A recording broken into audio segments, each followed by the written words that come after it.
میں بھرپور مذمت کرتا ہوں عمران خان کے لہجے کی، یعنی جس طرح وہ نام بگاڑ کے بلاتا ہے، نام کسی کا بگاڑنا صحیح نہیں۔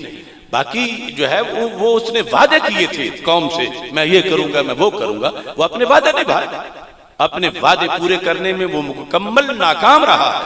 اور پاکستان میں اتنی مہنگائی کبھی بھی نہیں ہوئی جتنی اب ہوئی ہے، تو وہ تعریفوں کے پل باندھنے کی بجائے مسائل حل کرنے کی طرف توجہ کریں۔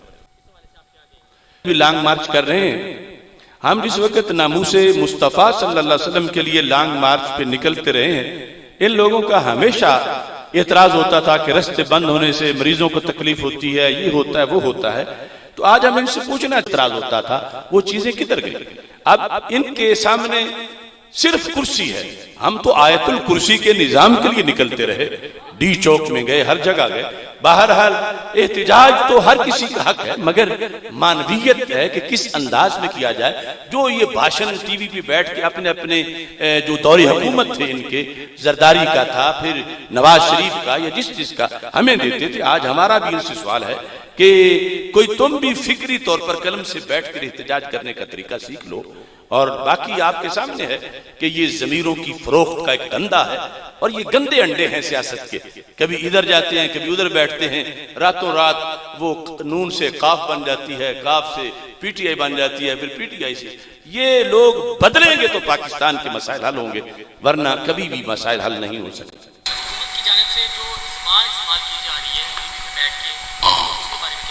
میں بھرپور مذمت کرتا ہوں عمران خان کے لہجے کی، یعنی جس طرح وہ نام بگاڑ کے بلاتا ہے، نام کسی کا بگاڑنا صحیح نہیں۔ باقی جو ہے وہ اس نے وعدے کیے تھے قوم سے، میں یہ کروں گا، میں وہ کروں گا، وہ اپنے وعدے نبھائے، اپنے وعدے پورے کرنے میں وہ مکمل ناکام رہا ہے۔ اور پاکستان میں اتنی مہنگائی کبھی بھی نہیں ہوئی جتنی اب ہوئی ہے، تو وہ تعریفوں کے پل باندھنے کی بجائے مسائل حل کرنے کی طرف توجہ کریں۔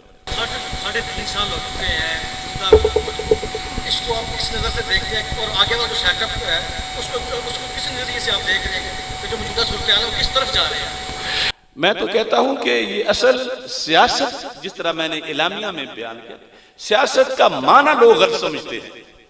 سیاست اصل میں نبوی مشن ہے، یہ لفنگوں، لٹیروں، لوٹوں، ڈاکوؤں، بدماشوں کا کام نہیں، جبکہ آج کہتے ہیں یہ شریفوں کا کام نہیں۔ یہ 14 صدیاں گزرنے سے لوگوں نے کنویں کو مینار کہہ دیا ہے اور مینار کو کنواں کہہ دیا ہے۔ یہ رستہ تھا جس پہ کبھی جو آگے چلتا تھا اسے صدیق اکبر کہا جاتا تھا، فاروق اعظم کہا جاتا تھا، عثمان غنی اور مولا علی رضی اللہ تعالیٰ عنہ یہ مسلمانوں کے سیاستدان تھے اور ولی بھی تھے۔ تو اس طرح کی سیاست ہمارا مطالبہ بھی ہے۔ ہم چونکہ تحریک لبیک اسلام، میری خود یہ جماعت رجسٹرڈ ہے باقاعدہ الیکشن کمیشن میں، تو ہم یہ پیغام دینا چاہتے ہیں کہ لفظ سیاست کا استعمال ہی غلط ہے ان لوگوں کے بارے میں۔ انہوں نے سیاست کو گالی بنایا، جبکہ سیاست ایک تقدس والا لفظ ہے جو نبیوں کا مشن ہے، تو اس کی طرف پلٹ کے قوم کو آنا۔ فضل الرحمان نے کیا کشمیر کمیٹی کے ہوتے اس نے کیا گل کھلایا، اس کی لسی کا بل ہی چیک کر لیں۔ جب وہ خیبر پختونخوا میں حکومت ملی اس کو، خیبر پختونخوا کے اندر اس نے کیا کیا؟ اس نے تو لوگوں کے منہ کھول دیے کہ مولوی بھی آئیں گے تو ایسے ہی کریں۔ تو ہم کسی ایسے کے ساتھ کہ جس کی وجہ سے ہمارے کاج کو نقصان پہنچا، ہم کبھی ایک قدم بھی اس کے ساتھ نہیں رکھیں گے۔ اچھا سر، یہ آپ نے لکھا ہے کہ نواز شریف، زرداری اور عمران خان سب کھوٹے سکے ہیں۔ جی جی، آپ یہ بتائیں کہ آپ کیا دیکھتے ہیں کہ کون سا آدمی ایسا ہونا چاہیے؟ حالانکہ اگر کوئی شخص 1%، 5%، 10% آگے بڑھ کے 50% پیچھے ہٹا ہے تو ظاہر ہے کہ اس کے آگے بڑھنے کا فائدہ کیا ہوگا۔ یہ ساری صورتحال دیکھ کر ہی اس پر کوئی کسی کو کریڈٹ دیا جا سکتا ہے۔ نہیں، ریاست مدینہ کتنی بنی پاکستان میں ان سالوں میں، وہ میرے اور آپ کے سامنے ہے۔ نام بڑا مقدس ہے، نام لینے پر ہم تنقید نہیں کرتے کہ کیوں لیا، لیکن اس کے لیے عملاً کام کیا کیا وہ سب کے سامنے ہے۔ اور میں سمجھتا ہوں کہ صرف نام ہی لیا گیا، جو تقاضے ہیں ان کو ابھی تک وہ پتہ ہی نہیں کہ ایسے مدینہ ہوتی کیا ہے، صرف ایک جھلک جو ہے اس کی کہیں دیکھ کر کروڑ ہا جو کام ہے ان سے پیچھے ہٹ کر یہ کہنا کہ ریاست مدینہ ہے، بلکہ میں تو یہ سمجھتا ہوں جس طرح فضل الرحمان جیسے لوگ اسلام کا نام لے کر لوگوں کو اسلام کے بارے میں بدگمان کرتے ہیں، اس طرح کے مقدس ناموں کے بارے میں لوگوں میں پھر بدگمانیاں بھی آ جاتی ہیں۔ اگر اس طرح کی ریاست مدینہ ہے تو پھر ہمیں تو ریاست مدینہ نہیں چاہیے معاذ اللہ، کوئی لوگ یہ بھی کہنا شروع کر دیتے ہیں۔ اس واسطے میں کہتا ہوں نام وہ لے کہ جس کا چہرہ بھی بتاتا ہو کہ یہ ریاست مدینہ والا ہے، جس کا ماضی بتائے، جس کا حال بتائے، جس کے مستقبل کی عزائم بتائے۔ ہاں کوئی تھوڑا بہت اگر سوچتا ہے نیکی کی طرف نکل سکتا ہے، ہم دعا کرتے ہیں اللہ اس کو توفیق دے اور اس رستے میں اللہ استقامت دے اگر کوئی اچھا کام نظر آتا ہے۔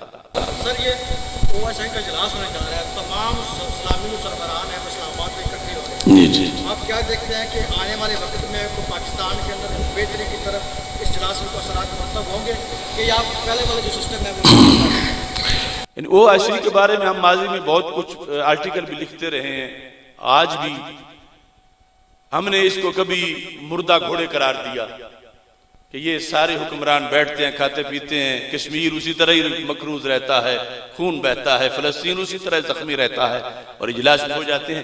لیکن پھر بھی اس کے باوجود ہم تحسین کرتے ہیں کہ پاکستان میزبانی کر رہا ہے OIC کی، اور ہم امید کرتے ہیں کہ اللہ انہیں کوئی اچھا سوچنے کی توفیق دے اور پاکستان آنے پر یہ کوئی اچھا فیصلہ کرے۔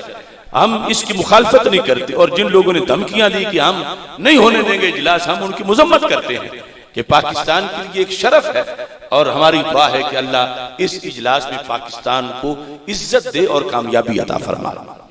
میں آپ کا شکر گزار ہوں۔ رمضان المبارک آ رہا ہے، اس سے پہلے مہنگائی جو ہے وہ بے قابو ہو جاتی ہے، حکومتی سطح پہ اس پر کوئی عمل درآمد نہیں کیا جاتا، کیا کہیں گے اتنی مہنگائی وہ پہلے کوئی پریشان؟ آپ نے بہت اچھا سوال کیا، یہ صرف رمضان آنے سے پہلے بے قابو نہیں، یہ تو ہر گھڑی بے قابو ہے اس حکومت میں۔